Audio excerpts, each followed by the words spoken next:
नमस्कार, मी हर्षाली हितगुज या आपल्या खास कार्यक्रमात आपल्या सर्वांचं स्वागत।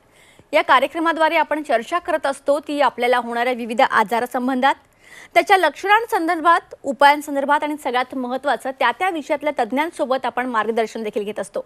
तर आजचा आपला विषय आहे रोबोटिक नी रिप्लेसमेंट आणि त्यासाठी चर्चा करण्यासाठी यावर मार्गदर्शन करण्यासाठी आपल्यासोबत जोडले गेलेले आहे डॉक्टर संजय धर आणि डॉक्टर विक्रम पावडे। डॉक्टर, स्वागत आहे तुमचं। नमस्कार। तर डॉक्टरांविषयी थोडक्यात जाणून घेऊयात। डॉक्टर संजय धर हे SR सल्लागार ऑर्थोपेडिक या पदावर अपोलो हॉस्पिटल्स नवी मुंबई येथे कार्यरत आहेत।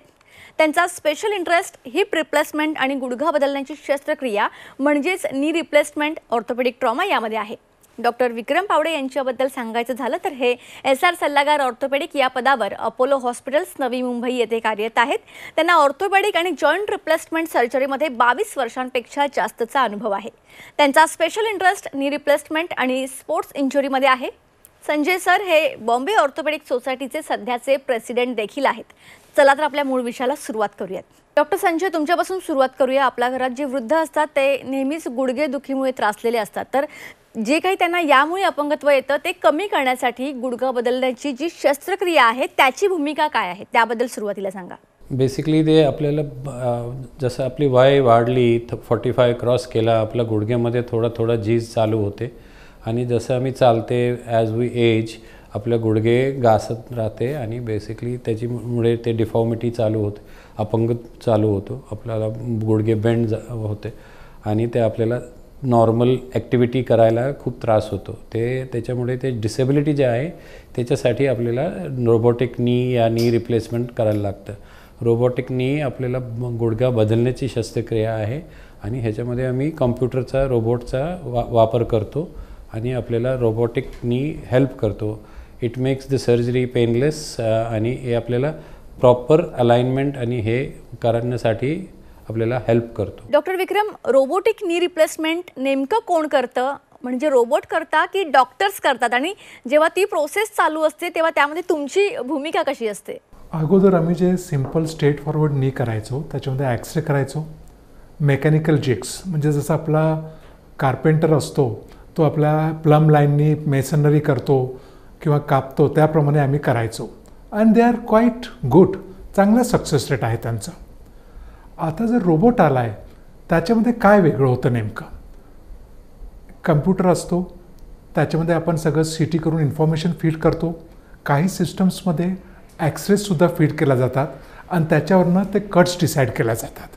कारण रोबोटचं जे प्रेसिजन असतं कट्सचं ते फार जास्त असतं, म्हणजे ते जिग येते आणि तिथे आपण जी आपली करवत असते इलेक्ट्रिक तिने आपण बोनचे कट्स घेतो, त्याच्यामुळे मिनिमम टिश्यू डिसेक्शन होतं। आणखीन इम्प्लांटची पोझिशन असते ती अगदी बरोबर व्यवस्थित बसते। There is always a technical advantage van a computer is helping you with this planning. त्याच्यानंतर टाईम कमी लागतो आणि त्याच्यामध्ये रिकव्हरी जास्त चांगली होते, म्हणून ते पेशंट करता फायदेशीर ठरतं। तर अगोदर जे आपण करायचो ते मेकॅनिकल जिग्सनी करायचो आणि आय बॉलिंग म्हणजे पाहून करायचो कसं करायचो।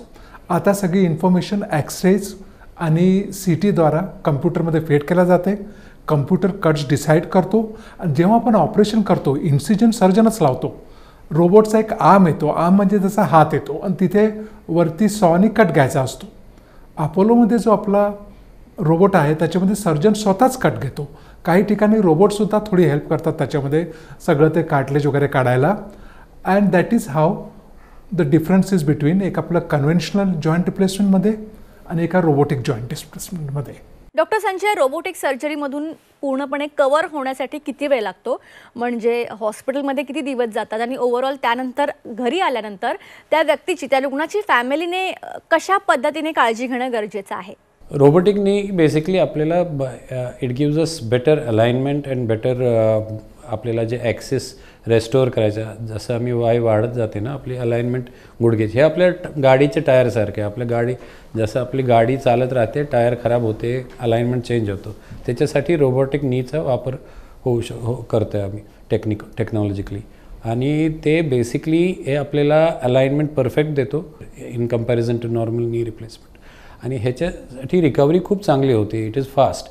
ते आपण फर्स्ट डे आज ॲडमिट केला, उद्या आम्ही ऑपरेशन करतात, संध्याकाळी आम्ही पेशंटला उभे करतात सर्जरीनंतर आणि 2 दिवसांनी त्याला घरी पाठवतो आणि नंतर रिकव्हरीसाठी 15 दिवसांनी टाके निघते आणि पेशंट ऑल अलॉंग चालू असतं, म्हणजे वॉकिंग करतात. So recovery is very fast आणि आपल्याला जे नॉर्मल पेन होतं ते सर्व ते आपल्याला रोबोटिक नी ते आपल्याला हेल्प करतो कमी करण्यासाठी. So recovery is very fast आणि घरी पण तेवढं काही जास्त आपल्याला काठी लागतात आणि normal activities immediately within 3 days चालू होते. डॉक्टर विक्रम, रोबोटिक नी रिप्लेसमेंटचे ॲडव्हान्टेज काय आहेत? म्हणजे एखादी व्यक्ती जेव्हा ठरवते त्याला नी रिप्लेसमेंट करायची आहे तर त्याचे काय फायदे आहेत आणि त्यांनी ते का करावं? जेव्हा आपल्या activities of daily life affect होतात, जे आपल्याला चालता येत नाही किंवा आपल्याला झोप चाळवते, त्यावेळेस पेशंटनी नी जॉईंट रिप्लेसमेंटबद्दल विचार करावा. त्याच्या अगोदर वेट रिडक्शन, ॲनाल्जेसिक्स, कधी कधी इंजेक्शन लावतो मी प्लॅटलेट रिच प्लाझ्मा किंवा स्टिरॉइडचे, त्यानेसुद्धा आराम पडतो. ह्यानी जर कंट्रोल नाही झालं आणि ॲक्टिव्हिटीज ऑफ डेली लाईफ आपले अफेक्ट होतात तेव्हा नी जॉईंट रिप्लेसमेंट आपण करतो. हे कन्व्हेन्शनल झालं. रोबोटचा ॲडव्हान्टेज ह्याच्यामध्ये हे होतं की कम्प्युटरच्या हेल्पनी आपले कट्स येतात, ते अगदी प्रेसाईज आणि अगदी तंतोतंत असतात. त्याच्यामुळे आपली इम्प्लांट असतात, जे गुडघ्याचे जे इम्प्लांट असतात त्याची जी फिटिंग होते ते अतिशय उत्तम होते आणि त्याच्यामुळे इम्प्लांट जास्त वर्ष राहतो. जसं आपलं एक गुडघा आहे, वी अज्युम की ते 20 ते 25 वर्ष काम करेल गुडघा, त्याच्यानंतर रिव्हिजन लागेल तर इम्प्लांटची लॉन्जिटिव्हिटी वाढते, रिझल्ट्स खूप चांगले येतात. नी जॉईंट रिप्लेसमेंटचा सॅटिस्फॅक्शन रेशो सुद्धा 80-85% आहे. आता हे अगोदरच्या सगळ्या प्लॅनिंगमुळे आपल्याला जास्त मसल्स कापावे लागत नाही, तर त्याच्यामुळे पेशंटला पेन खूप कमी होतं आणि पोस्ट ऑपरेटिव्ह पिरियडमध्ये त्याची रिकव्हरी अतिशय उत्तम होते आणि तो लवकर लागतो. तर हे सगळेच आपण ॲडव्हान्टेजेस कन्सिडर केले तर रोबोटिक शल्यक्रिया करणं जास्त फायदेशीर ठरेल over the conventional one. Initial result चांगले आहेत, लॉंग टर्म रिझल्ट्स अजून आपल्याला असेस करावे लागतील. Doctor Sanjay, revision knee replacement म्हणजे काय आणि ती करण्याची गरज केव्हा पडते याविषयी थोडं सविस्तरमध्ये आपल्या प्रेक्षकांना सांगाल? गुडघ्याचं असं बघा, गुडघे जे रिप्लेसमेंट असतात ना, गुडघे रिप्लेसमेंट देवानी जे गुडघा बनवला ते आपल्याला नॉर्मली ऑन अन ॲव्हरेज 50-60 वर्ष चालते. गुडघा बनवला आहे माणसानी ते बेसिकली ते मेटलचं असतात, प्लास्टिक असतात आणि त्याच्यामध्ये आम्ही चालण्यासाठी ते फिक्स सिमेंटनी करतात. सो त्याची पण एक ॲव्हरेज लाईफ असतात. सो नॉर्मली बेस्ट सेंटरमध्ये केला तुम्ही, चांगल्या बेस्ट डॉक्टरांनी केला तरी पण ते त्याचा आतापर्यंत 20 to 25 इयर्स त्याची हे आहे लाईफ स्पॅन गुडघ्याची. तो आपल्याला कधीकधी ऑलमोस्ट 10% केसेसमध्ये परत करायला लागतं. म्हणजे 20 आता समजलं तुम्ही 60मध्ये केला आणि विदिन 20 इयर्स परत रिप्लेस करायला लागतं कधीकधी. या दुसरं काय हे झालं म्हणजे इन्फेक्शन झाला गुडघ्यामध्ये, या गुडघ्यामध्ये बोनची कंडिशन एवढी चांगली नाही आहे तर लवकर फेल होतो, म्हणजे 15 वर्षामध्येच फेल होणार. त्याच्यासाठी आपल्याला रिव्हिजन नी करायला लागतं. ते whether it is done at 15 years, 10 years या 25 इयर्स, ते आपल्याला जे जुनं नी रिप्लेसमेंट नी जॉईंट टाकलं आहे ते आपल्याला रिप्लेस करायला लागतं. त्याच्यासाठी त्याला रिव्हिजन नी सांगतात आणि हे आपल्याला ऑलमोस्ट 8 to 10% केसेसमध्ये करायला लागतं. डॉक्टर विक्रम, जसं की आता संजय सरांनी पण यावर मार्गदर्शन केलं तर तुम्ही सुद्धा थोडंसं रिव्हिजन नी रिप्लेसमेंट याविषयी सांगा आणि ती नेमकी करण्याची गरज का पडते आणि एकदा जेव्हा आपण नी रिप्लेसमेंट करतो त्याच्यानंतर ही गरज पडते का? आपलं जे नी आपण जे करतोय सध्या ते मोस्टली सिमेंटेड असतात, म्हणजे आपण सिमेंट टाकून आपले जे कंपोनेंट असतात ते फिक्स करतो. मध्यंतरी आम्ही अनसिमेंटेड पण ट्राय केले होते, पण जसं अनसिमेंटेड ही अतिशय उत्तम चालला, नीमध्ये आपल्याला त्याचा एवढा ॲडव्हान्टेज भेटला नाही. तर ते सिमेंट खिरलं की नी जॉईंट लूज होतो आणि आपल्याला पुन्हा करायची गरज भासते. हे जनरली आपल्याला 20 ते 25 वर्षामध्ये रिव्हिजन करायची गरज लागते. मोस्टली जे स्टॅटिस्टिक्स आहे हे सगळे युरोप आणि USA वरनं आलेले. तिथे लोक नी जॉईंट रिप्लेसमेंट कशा करतात, त्यांना टेनिस खेळायचा असतो किंवा त्यांना ट्रॅकिंगला जायचं असतं. आता अपार्ट फ्रॉम धिस पुष्कळदा आपण पडतो आणि जर फ्रॅक्चर झालं तर आपला जॉईंट फेल होऊ शकतो. लो ग्रेड इन्फेक्शन, त्याच्यामुळे कंटिन्युअस पेन होतं, त्याच्याकरता आपल्याला नी जॉईंट रिप्लेसमेंट करावा लागू शकतो. फल्मिनंट इन्फेक्शन झालं तर पहिल्या वेळेसच आपल्याला नी जॉईंट चेंज करावा लागू शकतो. मेकॅनिकल इन्स्टॅबिलिटी, कधी जर पोझिशन बरोबर नसेल झाली किंवा काही मिसहॅप झाला तरी हे सगळे कारणं आहेत ज्याच्यामुळे आपल्याला पुन्हा नी जॉईंट रिप्लेसमेंटची गरज भासते. मी प्रत्येक पेशंटला सांगतो जवळजवळ 20 ते 25 वर्ष हा नी जॉईंट रिप्लेसमेंट चालेल आपल्याला.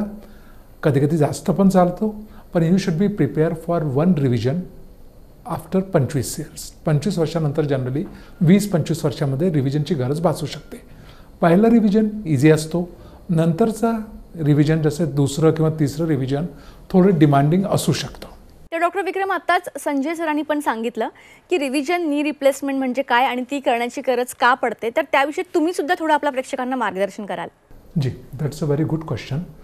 सगळ्यात आधी आपण गुडघा ओपन करतो आणि ते इम्प्लांट्स काढतो.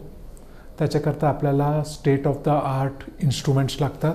कधीकधी आपल्याला स्पेशल कस्टम मेड्स इम्प्लांटसुद्धा ऑर्डर करावे लागतात. जनरली ह्या गुडघ्यांमध्ये आपण जे इम्प्लांट टाकतो ते वेगळ्या टाईपचे असतात, कॉस्टलीसुद्धा असतात, थोडी त्यांची किंमत जास्त असते. त्याच्यामध्ये लॉंग रॉड असतात, म्हणजे ते खालपर्यंत फिक्स होतात. कधीकधी आजमध्ये हिंज पण लावावी लागते आणि ते व्यवस्थित होतं. And again we expect them to last for few years, but they might also fail. 15-20 वर्षांनी ते पण लूज होऊ शकतात. So we might need another knee after that also. Doctor Sanjay, Apollo हॉस्पिटलविषयी आपल्या सर्वांनाच माहिती आहे की अत्याधुनिक सेवा आणि आधुनिक टेक्नॉलॉजीद्वारे इथे ट्रीटमेंट केली जाते. तर थोडं तुमच्या शब्दात पण आपल्या प्रेक्षकांना अपोलोबद्दल सांगा. अपोलो हॉस्पिटल नवी मुंबईमध्ये आहे आणि नवी मुंबईचं सर्वात मोठा प्रायव्हेट हॉस्पिटल आहे. पण त्याच्यामध्ये सर्व स्टेट ऑफ आर्ट टेक्नॉलॉजी आहे. आपल्याला as far as knee replacement is concerned, we do आपल्याला दोन्ही म्हणजे कन्व्हेन्शनल नी रिप्लेसमेंट जे आम्ही डोळ्यांनी बघून आपले एक्सपिरियन्स करतात, पण आता आपल्याकडे ते रोबोट आला आहे, त्याला आम्ही झिमरचं रोबोट वापरते आणि त्याचं नाव रोजा आहे. रोजा म्हणजे ते आपल्याला रोबोटसारखे आपल्याला हेल्प करतात सर्जनला. रोजा doesn't operate, it is not a robot which actually पेशंटला थोडासा मिसअंडरस्टँडिंग कधी कधी होतं की रोबोट येणार आणि ऑपरेशन करणार, असं नाही असतात. Human involvement is always there. म्हणजे आम्ही सर्जरी करतो. रोजा जे रोबोट आहे ते आपल्याला हेल्प करतो, म्हणजे आपल्याला कम्प्युटराइज्ड अलाइनमेंट देतो. बेसिकली नी रिप्लेसमेंट सर्जरी काय आहे ते आपल्याला अलाइनमेंट जे हळूहळू वयाप्रमाणे चेंज झाला आहे, आपला अलाइनमेंट गुडघ्याचा चेंज झाला आहे आणि घास राहते ऑन वन साईड और बोथ साईड्स. सो आपल्याला ते अलाइनमेंट रेस्टोर करण्यासाठी कम्प्युटरची मदत लागते. सो कम्प्युटराइज्ड प्रोग्रामिंग असतात, ते आपल्याला प्रोग्राम देतात किती डिग्री करेक्ट करायचं, कसं गुडघा बोन कसं कट करायचं, कसं अलाइनमेंट रेस्टोर करायचं, सो दॅट आपल्याला जे वेअर आहे बॉडीचा चालण्यामुळे होतो तो कमी करण्यासाठी आणि गुडघा किती लांब चालणार त्याच्यासाठी रोबोटची खूप गरज आहे. आणि रोबोट आपला basically it is a limb आणि ते आपल्याला डिफरंट डायरेक्शन्समध्ये कंट्रोल करतो. ते नॉर्मल रोबोटसारखे आहे, जे आपला इंडस्ट्रियल रोबोट असं तसं बेसिक टेक्नॉलॉजी आहे. त्याच्यासाठी रोबोट वापरतात आणि आपल्याकडे अपोलोमध्ये लेटेस्ट रोबोट आहे आणि हे त्याचा एक ॲडव्हान्टेज आहे. ते robot basically it is not like there are 2 types of robots. म्हणजे एक जे आहे जो स्वतः सर्व काम करतो, म्हणजे कटिंग पण करतो, पण ते थोडासा कधी कधी डेंजरस असतो, म्हणजे ते आपल्याला कंट्रोल करायला लागतं. आपला हे जे झिमरचं रोबोट आहे तो त्याच्यामध्ये ह्युमन टच जास्ती आहे. तो आपल्याला अलाव करतो की आम्ही कंट्रोल करणार, त्याला किती कटिंग करायचं, किती अलाइनमेंट ते करेक्ट आहे का, बरोबर आहे, आपल्याला काहीतरी चेंज करायला लागेल ते adjustment. So human touch is more. So surgeon is steel in control. ते आपल्याला सर्व अलाव करतो ते रोजा. तो that is present in Apollo hospital Navi Mumbai. आणि दुसरं ते आपल्याकडे ॲनेस्थेटिस्ट, चांगले पेन स्पेशलिस्ट. आता नी सर्जरी अशी झाली की डे केअर सर्जरी होतो, म्हणजे तुम्ही सकाळी येऊ शकता, संध्याकाळी तुमची सर्जरी होणार आणि उद्या तुम्ही घरी जाणार, असं ते टेक्नॉलॉजी आपल्याकडे आहे. डे केअर नी रिप्लेसमेंट इज नाव आहे डे केअर सर्जरी. आणि रिहॅबिलिटेशनसाठी आपल्याकडे प्रॉपर रिहॅबिलिटेशन डिपार्टमेंट आहे, जे आपल्याला रिकव्हरी करण्यासाठी खूप हेल्प करतात. गॅजेट्स आहे ते सर्व आपल्याकडे आहे. दॅट इज वाय आपल्या हॉस्पिटलमध्ये ते सर्व टेक्नॉलॉजी अंडर वन रूफ आहे. So that is the advantage. Doctor Sanjay, जाता जाता आपल्या प्रेक्षकांना तुम्हाला काय मेसेज द्यायचा आहे? गुडघेचं जे आर्थरायटिस आहे ते सर्वांना होणार.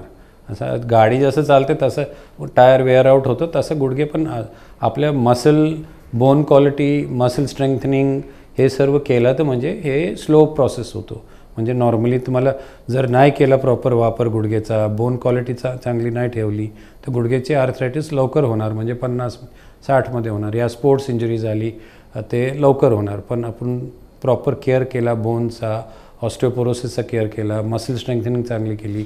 आपलं इंडियामध्ये काय, आपण भारतामध्ये आम्ही मांडी घालून बसतात, ते वेस्टमध्ये असं नाही आहे. आणि इंडियामध्ये आर्थरायटिस आता it is like an epidemic. पुढच्या 40-50 वर्षामध्ये वृद्धांची मेजॉरिटी होणार, म्हणजे ते नी arthritis is like an epidemic now. So everyone will get नी आर्थरायटिस. तर त्याच्यासाठी आपल्याला हे टेक्नॉलॉजी आणि ते सर्जरीसाठी किती ॲडव्हान्समेंट पाहिजे ते सर्व पाहिजे. So we will have lot of knee replacement patients. त्याच्यासाठी आपल्याला लेटेस्ट टेक्नॉलॉजी आणि बाकी पेशंटला किती माहिती पाहिजे, कसं केअर करायचं, ते सर्व प्रोग्राम्स आता खूप चांगल्या पद्धतीने प्रत्येक हॉस्पिटलमध्ये आहे. पण आपल्याकडे पण आपल्या हॉस्पिटलमध्ये खूप चांगली व्यवस्था आहे त्याच्यासाठी. डॉक्टर विक्रम, नी रिप्लेसमेंट आपण नेमकं कोणत्या एजमध्ये करू शकतो, आणि सगळ्यात महत्त्वाचं म्हणजे त्याला काही अल्टरनेटिव्ह ऑप्शन आहे का? जर एखादा यंग एजमधला रुग्ण असेल तर त्याला याची गरज असेल तर त्याला अल्टरनेटिव्ह ऑप्शन काय असू शकतो? That's a very good question. Knee replacement 25 वर्ष चालतो आणि it's a very successful surgery. सगळ्यात जास्त क्वालिटी ऑफ लाईफ नी रिप्लेसमेंटमध्ये झालं आहे. पण अगदी जर यंग एजमध्ये आपल्याला आर्थरायटिस झालं, समजा तुम्ही 35 वर्षाचे आहात, आय विल नॉट रिकमेंड नी जॉईंट रिप्लेसमेंट. जर एकाच साईडला गुडघ्यामध्ये आर्थरायटिस झालं आहे तर आपण गुडघ्याला कापून सरळ करू शकतो. जर गुडघ्याला बाक आला आहे तर त्याला आपण नी प्रिझर्विंग सर्जरी म्हणतो. एक प्लेट लावतो आपण आणि त्याने गुडघा सरळ होतो. 10-15 वर्ष आपल्याला मिळतात त्याच्यामध्ये.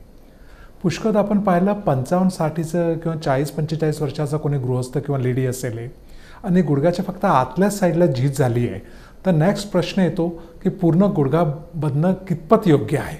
त्याच्याकरता आपल्याकडे नुसता अर्धा गुडघा बदलण्याची सुद्धा मुभा आहे. पण त्याचं रिव्हिजन मी जे केले त्याच्यामध्ये मला त्यांचे रिव्हिजन नॉर्मल नी जॉईंटपेक्षा जास्त डिफिकल्ट वाटले. पण तो एक ऑप्शन आपल्याकडे आहे.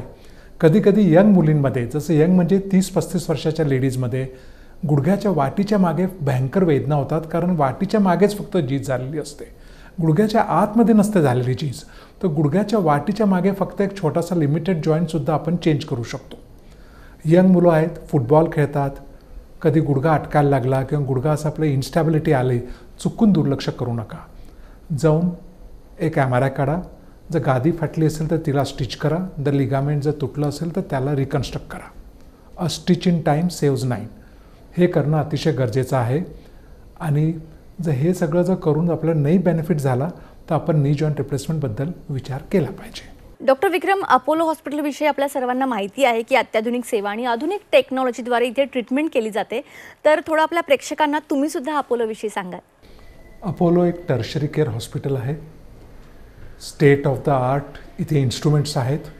अँड जस्ट नाव my colleague doctor Sanjay Dhar, he is the president of Bombay orthopedic surgeon society with immense experience. I am from UK. I worked 20 years in UK and we are here to offer our services. Results are what? Patient satisfaction हे आपल्याला अतिशय महत्त्वाचे आहेत. आणि हे सर्जरीमुळे पेशंटला अतिशय benefit झाला पाहिजे. जेव्हा सर्जरी करायची तेव्हाच केली पाहिजे. जिथे कन्झर्वेटिव्हली ट्रीट करू शकतो आपण किंवा हे प्रोलॉंग करू शकतो तेव्हा तो ऑप्शन नक्कीच आपण कन्सिडर केला पाहिजे. आणि अपोलोचा जो सक्सेस रेट आहे आणि त्याची जी क्वालिटी केअर आहे, JCI एक्रेडिटेड हॉस्पिटल आहे, त्याच्यामुळे ह्या सगळ्या गोष्टींमध्ये आपले रिझल्ट्स अतिशय उत्तम येतात. डॉक्टर विक्रम, जाता जाता आपल्या प्रेक्षकांमध्ये ज्यांना कुणाला गुडघेदुखीचा त्रास आहे, ज्यांना कुणाला नी रिप्लेसमेंट करायची आहे पण भीती वाटत असेल, तर त्यांना तुम्ही काय मेसेज द्याल? आपला स्वतःचा गुडघा सर्वोत्तम आहे, त्याची काळजी घ्या. आपलं वेट कंट्रोलमध्ये ठेवा. डायबिटीज किंवा युरिक ॲसिड असे जे काही मेटाबॉलिक डिझिजेस आहेत त्यांचं तुम्ही योग्य उपचार करा. एक्झरसाइज केल्याने आपले जे मसल्स असतात ते चांगले नीट डेव्हलप राहतात. वॉकिंग करा. इम्पॅक्ट लोडिंग एक्झरसाइजेस करू नका. कोणाचीच आपली जी बॉडी होती 30 वर्षाच्या ह्यानी तयार झाली होती, 30-35 वर्षाच्या ह्यानी. आणि ॲव्हरेज इंडियन ऑलदोस आपले एक्सपेक्टन्सी 71 वर्ष, 55 वर्षात जिवंत राहू आपण. आणि नी जॉईंट इनेव्हिटेबल आहे, पण जोर पॉसिबल आहे आपला स्वतःचा गुडघा आपण स्वतः मेंटेन केला पाहिजे. डॉक्टर संजय धर आणि डॉक्टर विक्रम पावडे, तुम्ही या ठिकाणी कनेक्ट झाला, खूप चांगलं मार्गदर्शन केलं, त्यासाठी तुमचे मनापासून धन्यवाद. तर प्रेक्षकांनो, आजचा आपला विषय होता रोबोटिक नी रिप्लेसमेंट आणि याविषयी अतिशय सविस्तरमध्ये उत्कृष्टपणे मार्गदर्शन केलेलं आहे डॉक्टर संजय धर आणि डॉक्टर विक्रम पावडे यांनी. तुम्हाला सुद्धा अशा संदर्भातले काही सिम्पटम्स दिसत असतील, गुडघ्याचा काही त्रास असेल, तुम्हाला यावर योग्य ट्रीटमेंट हवी असेल तर तुम्हाला स्क्रीनवर जो नंबर दिसतोय त्यावर तुम्ही कॉन्टॅक्ट करू शकता. कार्यक्रमात आता वेळ झाली आहे इथेच थांबण्याची. त्याच्या बातम्यांकरिता पाहत रहा झी 24 तास.